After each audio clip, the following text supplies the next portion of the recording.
Digo, sobre todo, aunque todo está disponible, todo lo voy a dejar, toda la presentación disponible para que puedan acceder y verlo. Digo, me interesa sobre todo ver los datos que se manejan y el movimiento económico que genera. Facebook, en la primera presentación, en estos 25 minutos que lleva funcionando, pues hay 88 millones de me gustas, es decir, publicaciones que se han generado en Facebook. ¿Y qué es lo que ha generado? Pues en estos 25 minutos, según esta web, pues ha generado 16.198.000 y sigue avanzando dólares de beneficio, ¿vale? Instagram, pues tenemos 62 millones de me gustas a publicaciones de Instagram y ha generado en gasto en publicidad en estos 26 minutos 60.000 dólares, ¿vale? YouTube, por ejemplo, no voy a ver todas, simplemente por dar algunos ápices, ¿no?, de cómo funciona YouTube. Para ver vídeos, pues en estos 26 minutos 14 segundos que van, se han visitado 162 millones de vídeos. Y eso ha generado a YouTube, en todo este tiempo, unos ingresos por valor de 177.000 dólares en 26 minutos. Almacenamiento en la nube, pues simplemente de guardar datos en la nube, en estos 27 minutos llevamos de almacenamiento una inversión de 1.600.000 dólares, de 600.000 dólares. Los datos están dados en dólares. Bien, así podría continuar en distintas páginas web que tienen disponibles para ver lo que supone Internet. A la vez que vemos lo que supone Internet, resaltar, porque estamos hablando de Internet y parece que todos lo tenemos, esta es otra página web que tienen disponible en la presentación, en los dos enlaces que les he dejado. En estos dos enlaces pueden ir directamente y ver los datos que estamos mostrando. Nos da una representación de cómo están las conexiones respecto al total de la población. España, que nos parece que tenemos una cobertura del 100%, superamos el 80%. Son datos precisamente de la Asociación de las Empresas de Comunicaciones, ¿vale? Japón se sitúa en el 100%, Alemania está en el 20 y tantos por ciento, Francia y España, pues bueno, llegamos ahí a datos en esta página web que, reitero, de la Asociación de Empresas de Comunicaciones, con lo cual en principio es fiable. En el año 2015 llegábamos al 80%. Cierto es que hoy día superamos este porcentaje un poquito. Luego vamos a ver también las repercusiones de qué pasa de esa conexión de tenerla al 100% o qué pasa en la asociación con la exploración del mundo rural. Bien, datos de Internet. ¿Qué es lo que tenemos? Vamos a ver qué es lo que pasa con Internet, con las nuevas tecnologías y las repercusiones que tiene. La presentación la he enfocado desde dos aspectos. Uno, desde lo que son las nuevas tecnologías y las repercusiones que tiene en la ética tecnológica.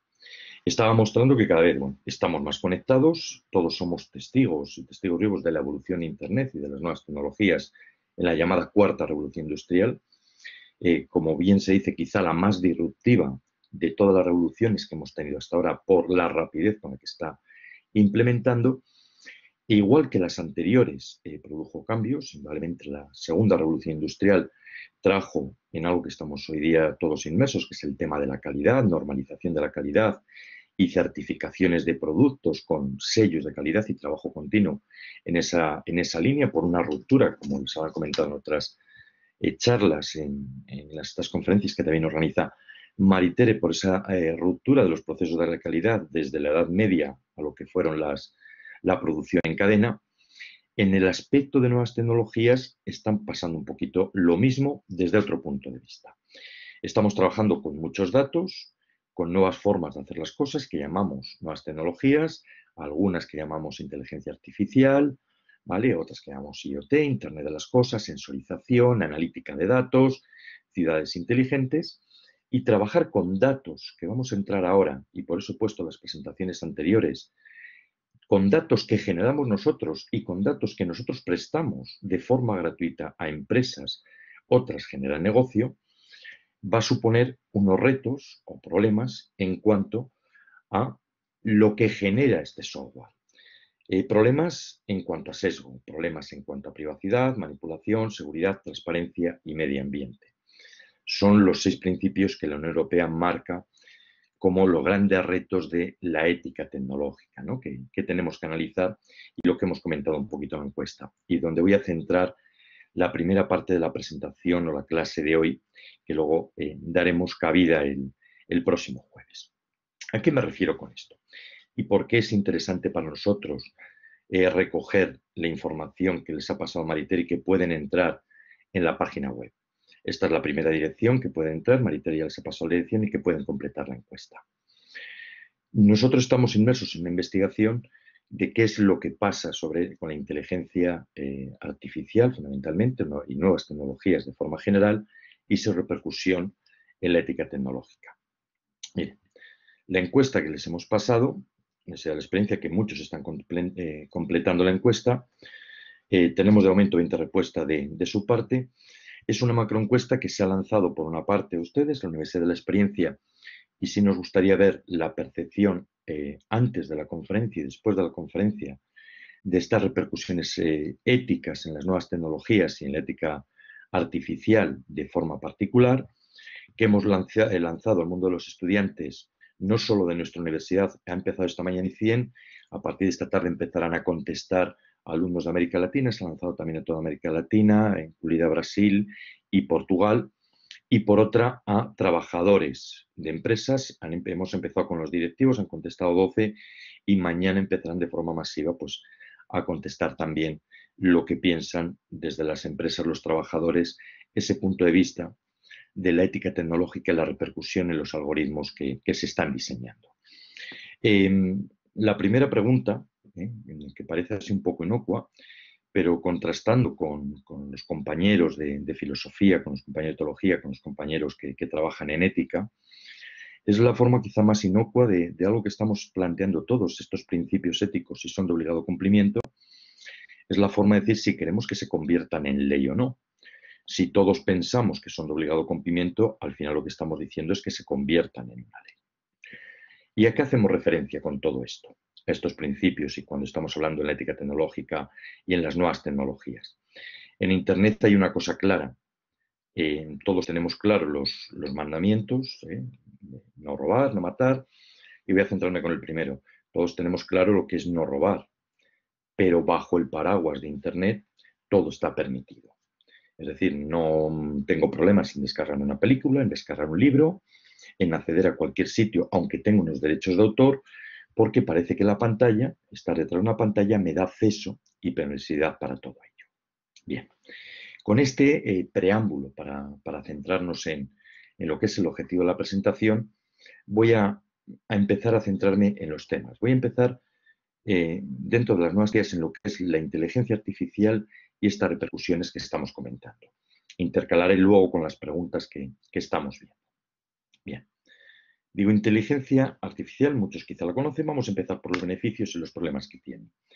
Indudablemente, la inteligencia artificial, aunque luego voy a dar la definición y la clasificación, centro. De forma general, explicando de manera general qué es la inteligencia artificial. La inteligencia artificial es un algoritmo, es decir, una programación de un software. Luego veremos la diferencia con el software propiamente dicho, en el cual se nutre de datos que se le facilitan. Este software aprende de manera automática y toma decisiones por sí mismo, sin intermediación de un humano, sin intermediación de una persona. En líneas generales, en eso consiste la inteligencia artificial, ¿vale? Se dice además que es no supervisada porque una vez que está funcionando, no está supervisada por ningún humano. Ejemplos para situarnos, y luego vamos entrando en ello. Creo que todos conocemos los asistentes virtuales, ¿no? Que conocemos Siri, vamos a hablar de Siri, quizá el más llamativo, en el cual, bueno, pues al final no deja de ser una máquina, sin ningún humano detrás, la hablamos y ella nos responde. Siri, buenos días, ella nos dice buenos días. Siri, ¿qué tiempo hace? Ella enlaza, digo ella porque normalmente tiene una voz femenina, la máquina, el bot, enlaza con su sistema de datos y le preguntamos por el tiempo y nos dice el tiempo que hace. O buenos días Siri, estoy un poco bajo, quiero que me cuentes un chiste, y Siri accede a su base de datos y te cuenta un chiste. Es decir, interactuamos con una máquina. Primer ejemplo de lo que es la inteligencia artificial. Otros ejemplos, hemos oído hablar también, por ejemplo, de los coches automáticos. Un coche automático tiene un sistema de inteligencia artificial que le controla y que permite que conduzca solo sin intermediación de ninguna persona por detrás. Bien. Forma general de lo que es la inteligencia artificial, es decir, un algoritmo funcionando en un programa que se retroalimenta de datos, y vamos a incidir ahora en esos datos, ¿de acuerdo? Y que proporciona o nos da decisiones la máquina sola, sin intermediación humana. Por eso, seguramente viene a hablar muchas veces de lo que se conoce inteligencia artificial no supervisada, porque el hombre no está detrás de ella. ¿Transparencia que tengo? Pues todo esto que es tan interesante y que puede suponer también reducción de puestos de trabajo, pues espera que en 3 años para la industria genere 190.000 millones de dólares de beneficio.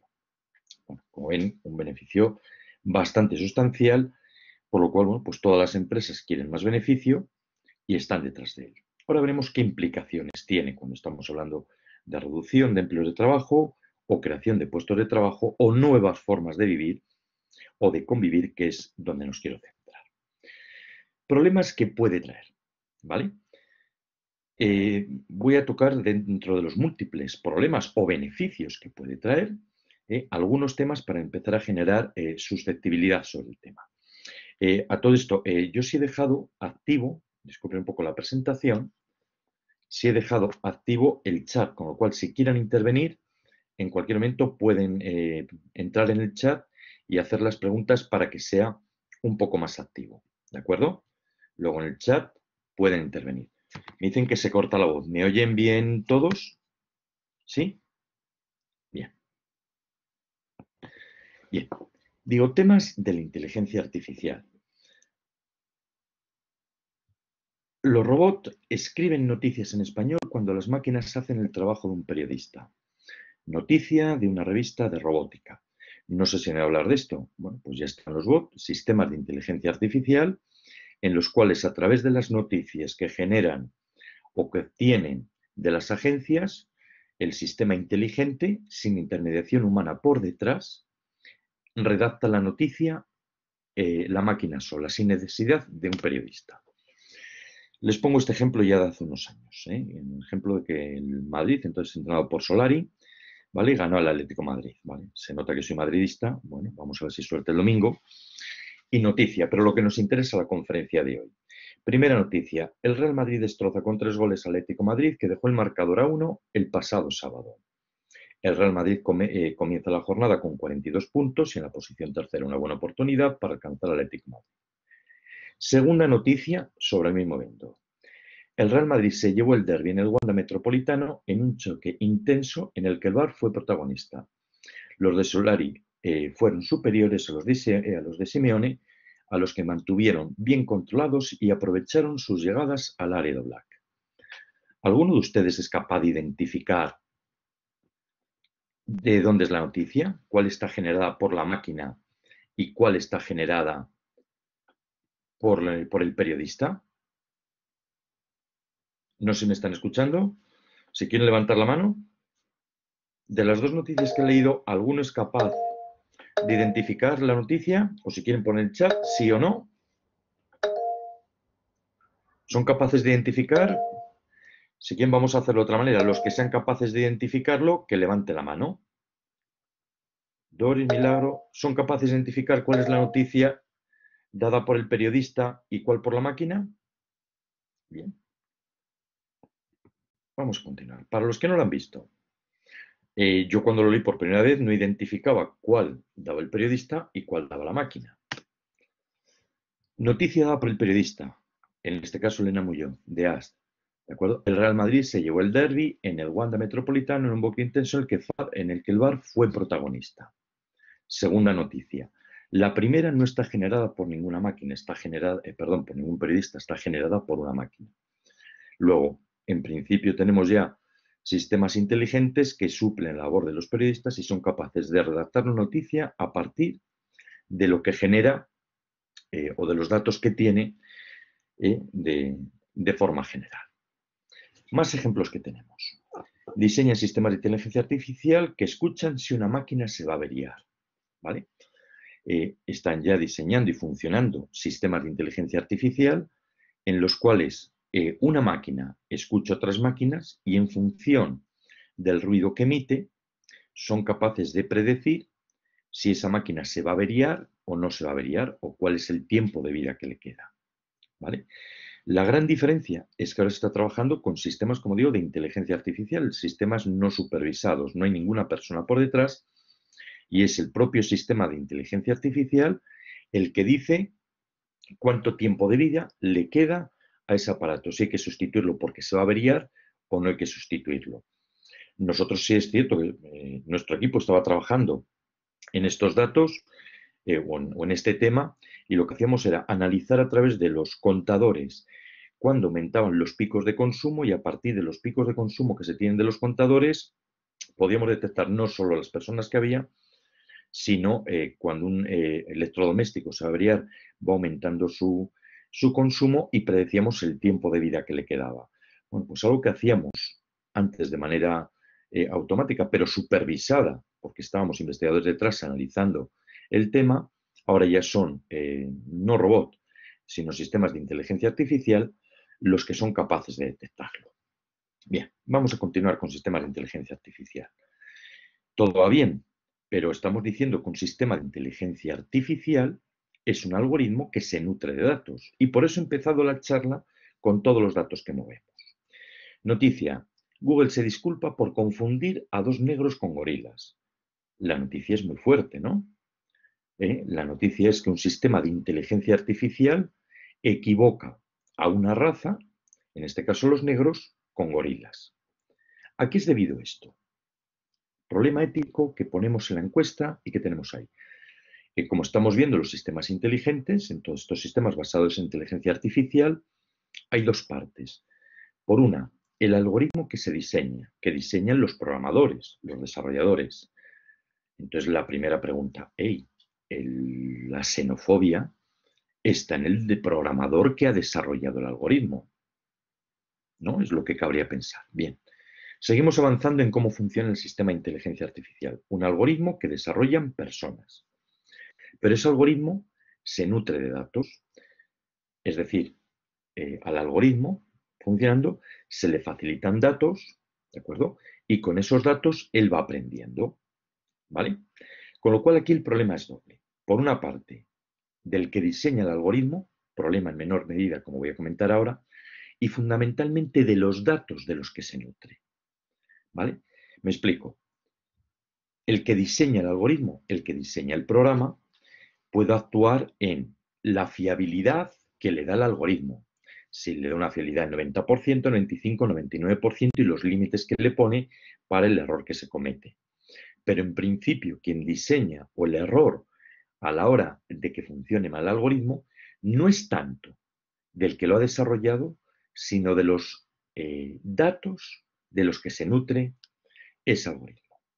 De otra forma distinta, en lugar de ese titular, normalmente los sistemas inteligentes o de inteligencia artificial que se utilizan para reconocer a personas, en Estados Unidos, poco lo que tengo abajo también recogido, cuando se identifica a un negro, normalmente se le identifica como delincuente. En cambio, si es blanco, se le identifica como agente de policía. ¿A qué es debido esto? Problemas de la inteligencia artificial o sobre todo de los datos de los que nutre. Fundamentalmente a la expresión de está mal entrenado. ¿Y a qué me refiero con que está mal entrenado? A estos sistemas inteligentes, si le estamos dando datos de personas de color que son delincuentes, en lo que está aprendiendo es que una persona de color va a tender a ser delincuente. Por eso, cuando le pasamos una foto de una persona de color, la identificará como un delincuente. En cambio, si le pasamos fotos de personas blancas que son policías, cuando él funcione por sí mismo, identificará a una persona blanca como policía. Con lo cual, el problema no está tanto en quién diseñe y cómo se diseña el algoritmo, sino de los datos que se nutren estos algoritmos. Es decir, estos datos van a hacer que el sistema evolucione de una forma o evolucione de otra. Indudablemente hay dos cosas. Una, el error humano del que le pasa los datos y por otra la tendencia que tenemos todos a dar a conocer datos ponerlos a red, que al final es de lo que se está nutriendo y aprendiendo todos estos sistemas. ¿De acuerdo? Más ejemplos. El algoritmo de Amazon al que no le gustan las mujeres. En este caso es un ejemplo de un algoritmo que utiliza Amazon para contratar o como selector de personal para contratar a nuevos empleados. ¿Qué es lo que pasa? Amazon hizo un algoritmo, funcionaba bien, un sistema inteligente de inteligencia artificial y lo entrenó con datos. Los datos que utilizó Amazon fueron sus históricos de contratación, sus perfiles de contratación desde que empezó hasta la implantación del algoritmo. ¿Qué es lo que pasa? Él le puso todas las características que quería del nuevo empleado con esas características que quería que tuvieran en cuanto a capacidades organizativas, de trabajo y formas de moverse, y en función de esos parámetros, el algoritmo decidía a quién contrataba o a quién no contrataba. Bien, ¿qué es lo que le pasaba al algoritmo o cómo lo entrenaron? Lo entrenaron con todos los datos históricos que tenía Amazon. Pero los datos históricos que tenían es que la incorporación a Amazon de trabajadores fundamentalmente fue de hombres frente a mujeres. En ese entrenamiento, el algoritmo lo que aprendió es que los mejores trabajadores, como se había entrenado fundamentalmente con varones frente a mujeres, lo que decidía es que la mejor contratación era de hombres frente a la de mujeres. Luego, problema de un algoritmo mal entrenado o con datos mal facilitados en función de su histórico, que la consecuencia de su decisión era seleccionar en este proceso de contratación a hombres frente a mujeres. Bien.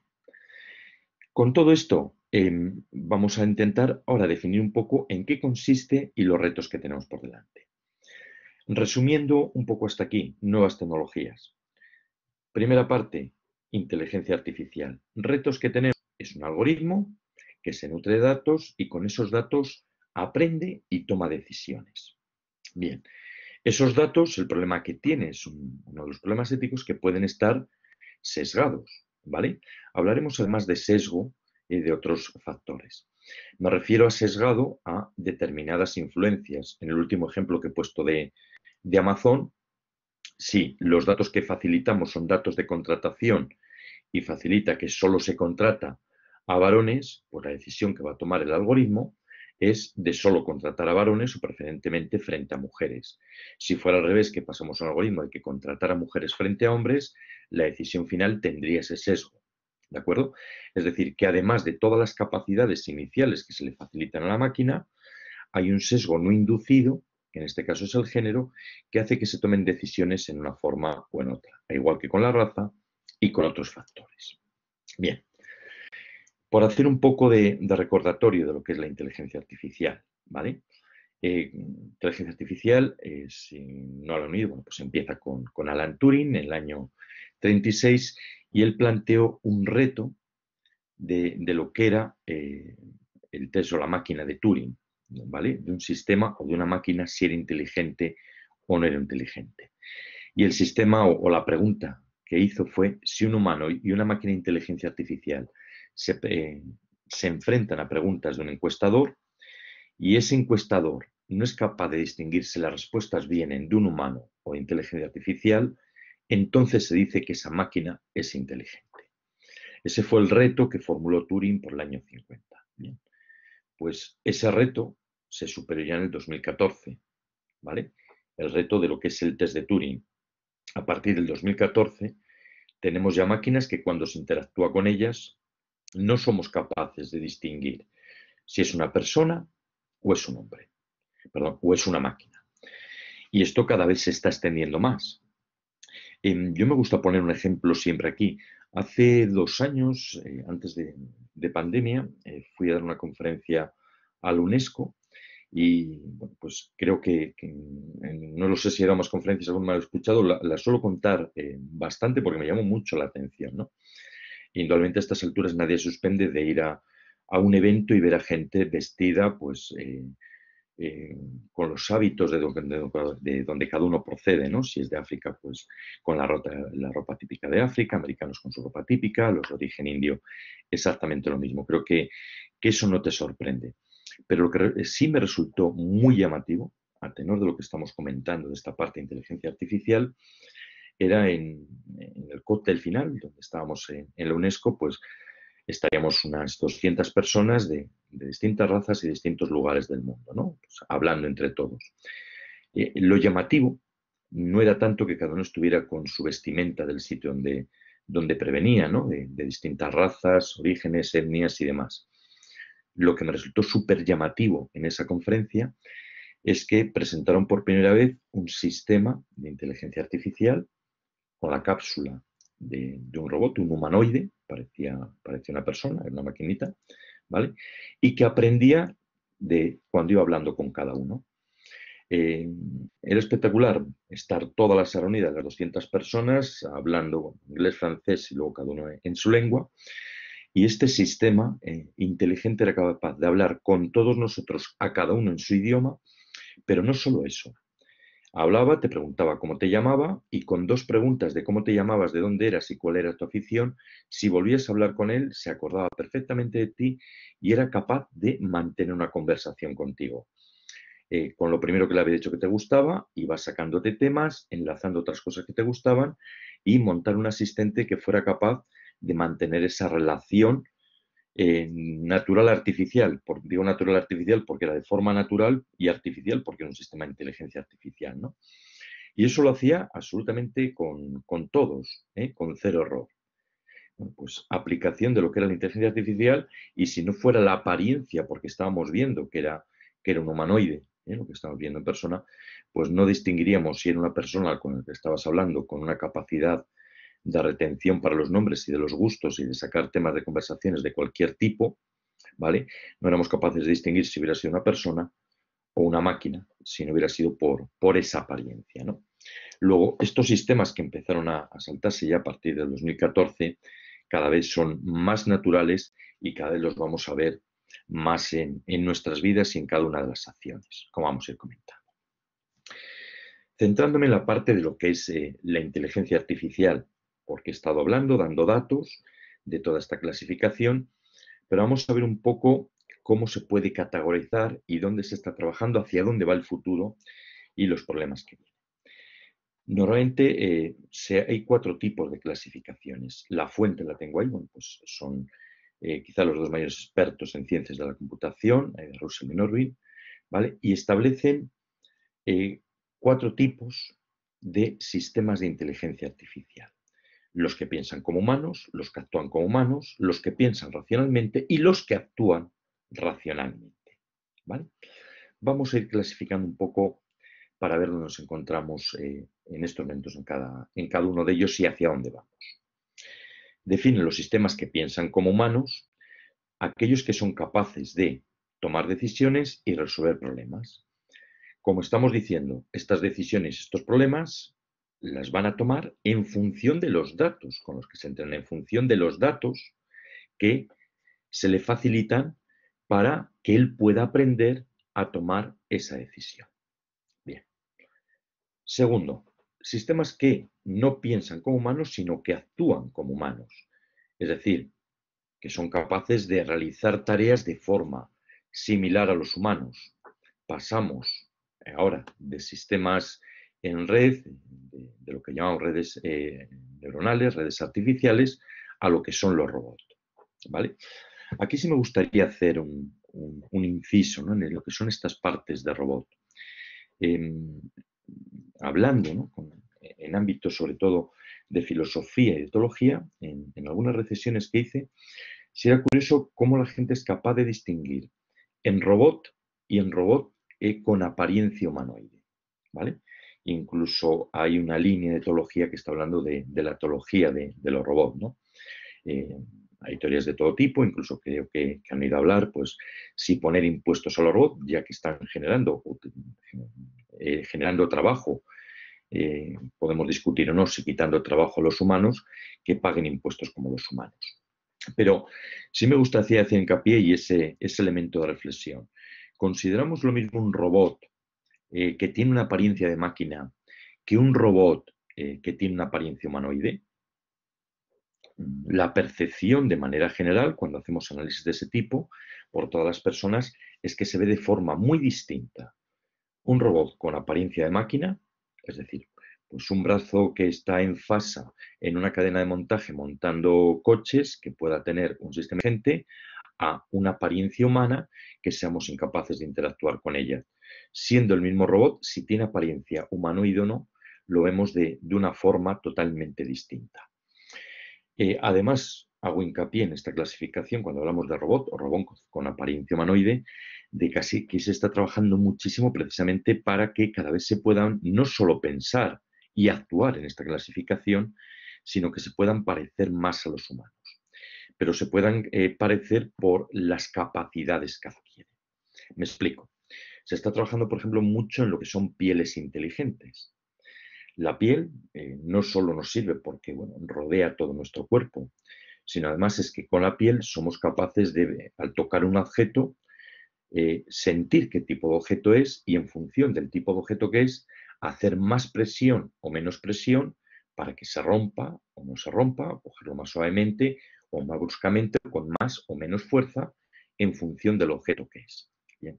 En estos robots con apariencia humanoide se está trabajando en lo que digo, en estas pieles humanas, porque tener o esta similitud a lo que es la piel, lo que es un sistema de sensorización al robot que es capaz de distinguir el objeto que está cogiendo para poder hacer la presión necesaria y poder moverlo. Es decir, no es lo mismo que coja un huevo que coja una máquina de hierro.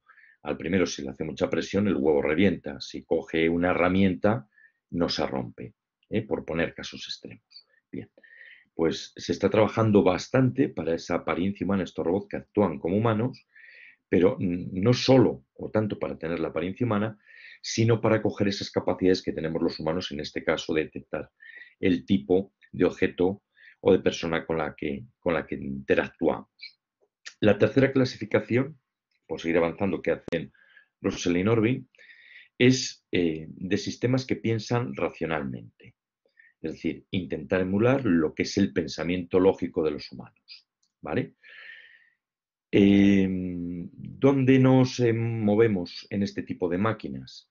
Pues el primer ejemplo, una máquina que juega al ajedrez, piensa racionalmente como un humano y somos capaces de competir contra ella e incluso ya en muchos casos, como está pasando, de que la máquina gane a las personas. Entre otras cosas porque se ha entrenado con más jugadas y tiene pues esa capacidad de poder pensar no racionalmente, o como se llama racionalmente, sino racionalmente en función de los datos de los que ha sido entrenado. Y la cuarta clasificación que está trabajando ahora, donde es todo el desarrollo, son los sistemas que actúan racionalmente. ¿Vale? Es decir, de forma ideal, son aquellos sistemas que lo que buscan es imitar a los humanos en todo el comportamiento que lo que hace, lo que se conoce como agentes inteligentes. Hablaremos ahora de estos sistemas que actúan racionalmente y hacia dónde va encaminado la investigación y lo que tenemos ya funcionando, hacia dónde vamos. Bien, comentaba antes, por si no ha quedado claro, voy a hacer hincapié sobre ello, en la diferencia entre software e inteligencia artificial, porque estoy hablando mucho que para que un sistema de inteligencia artificial funcione bien, se tiene que nutrir de datos y en base a esos datos aprender. Bien, vamos a ver esa diferencia entre el software de la inteligencia artificial. Cualquier programa que nosotros utilizamos normalmente, ¿vale? Lo que hace es que le dice al ordenador qué es lo que tiene que hacer. Es decir, tenemos un programa de contabilidad y queremos que nos saque la contabilidad final, nosotros le metemos datos, se nutre datos, pero al ordenador le decimos lo que tiene que hacer.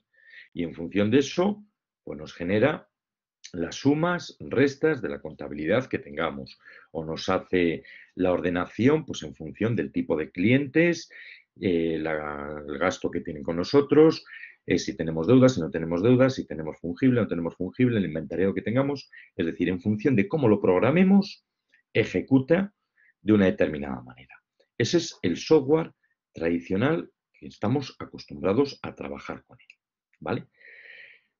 El sistema de inteligencia artificial, ¿qué es lo que hace? Se genera un algoritmo similar al anterior, digo similar pero no igual. Cuando digo un algoritmo es una forma de programar con unas instrucciones Y lo que hacemos es irle entrenando con datos, ¿vale? Me explico. Generamos un software de reconocimiento de imágenes, por ejemplo, para que reconozca las caras cuando vamos por la calle, ¿vale? Pongo este ejemplo para relacionarlo luego con el resto de cosas que vienen. El software lo que le estamos diciendo es, haz una foto, de la foto mira determinados puntos, es decir, pues céntrate en la parte de la nariz, coge esos puntos, en la parte de los pómulos, del ojo, en determinados puntos de la cara, y con esos puntos de la cara que tienes, haces un dibujo esquemático, y le vamos pasando otros datos de fotos que conocemos, ¿de acuerdo? En las cuales hemos marcado los mismos puntos, y le decimos, si esta foto coincide, entonces identificas que es una persona. Si no coincide, no lo es. Y eso se le pasa a millones de veces en los cuales se va diciendo si eso no es, ¿vale? Esa es la forma que se tiene de entrenar. Si nosotros le pasamos datos que no son válidos, o con un determinado sesgo, como he hablado inicialmente, lo que le estamos diciendo es, hey, estás identificando mal, eso no lo está aprendiendo bien. Luego los datos que le facilitamos son los que hacen que el sistema de inteligencia artificial funcione o no funcione correctamente. ¿De acuerdo? Bien. Luego, principal diferencia que tenemos de uno frente a otro, los datos de los que se nutre. ¿De acuerdo? Estos datos vienen facilitados pues, por lo que nosotros estamos dando a través de las redes sociales o de los gustos que hacemos en Amazon, en Google o donde compramos. Por eso, cuando digo ahí, cuanto más se entrene un sistema de inteligencia artificial, mejor lo hará, ¿vale? Posiblemente muchos de ustedes reciban poder utilizar determinadas cosas de manera gratuita digo entre comillas, por lo que están haciendo es coger información para poder aprender en función de nuestros hábitos de consumo.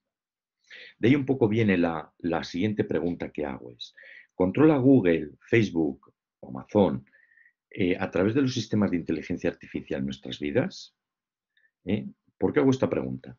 Google, si nosotros hacemos una búsqueda en Google, seguramente más de uno lo ha pasado, la siguiente vez que entramos en Google nos sale publicidad asociada a la búsqueda que hemos estado realizando previamente. Si alguno de ustedes ha comprado en Amazon y realiza una compra en Amazon, la siguiente vez que entra le salen productos similares a los que ha comprado. Eso al final es un sistema de inteligencia artificial que lo que va analizando es dónde entramos, qué buscamos, qué miramos y en función de nuestras acciones nos hace la siguiente de sugerencias para indicarnos o redirigirnos donde tenemos que ir. La pregunta ética es, ¿esto es bueno o esto es malo? Es decir, ¿nos están redirigiendo a qué tenemos que comprar o se están anticipando nuestros gustos para ofrecernos aquello que nos puede interesar sin que nosotros lo sepamos? ¿Vale? Primera pregunta relacionada en el cuestionario que teníamos por ahí, una de las preguntas relacionadas que estamos haciendo. Yo no sé qué piensan ustedes. ¿Esto qué es? ¿Nos están manipulando o realmente nos están ayudando a ofrecernos aquello que nos puede gustar? ¿Vale? ¿Quién piensa cada una de las cosas? Como no podemos hacer encuestas y veo que me pongo a hablar de las manos, ¿quién piensa cada una de las opciones? Si quieren levantar la mano, ¿quién piensa que el sistema nos ayuda? ¿Hay alguno que lo vaya pensando?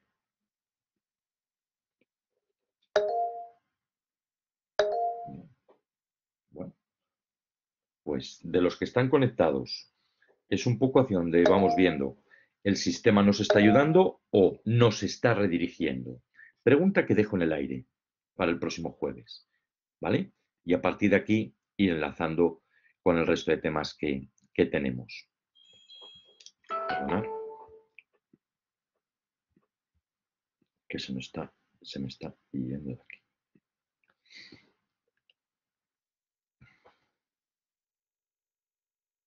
Sí, casi el herrero, cuchillo y el palo. ¿De acuerdo? Pues reflexión que hago para el siguiente día. ¿En qué me quiero centrar con todo lo que estamos viendo aquí? Bueno, pues avances de la inteligencia artificial, por una parte, creo que de muchos conocido, cómo nos orientan o cómo nos aconsejan. Reflexión que sí me gusta lanzar o dejar encima de la mesa. ¿Hacia dónde nos llevan? Y sobre todo, ¿qué repercusiones puede tener? En el cuestionario que hemos lanzado, lo que sí me gustaría transmitir, o por lo menos hasta hoy, en esta primera parte de la presentación, es que los datos nutren en los sistemas de inteligencia artificial, pero que un sistema de inteligencia artificial prefiera a la hora de seleccionar personas a mujeres frente a hombres, no es tanto el sistema de inteligencia artificial, sino de los datos que le han facilitado para que tome esa decisión.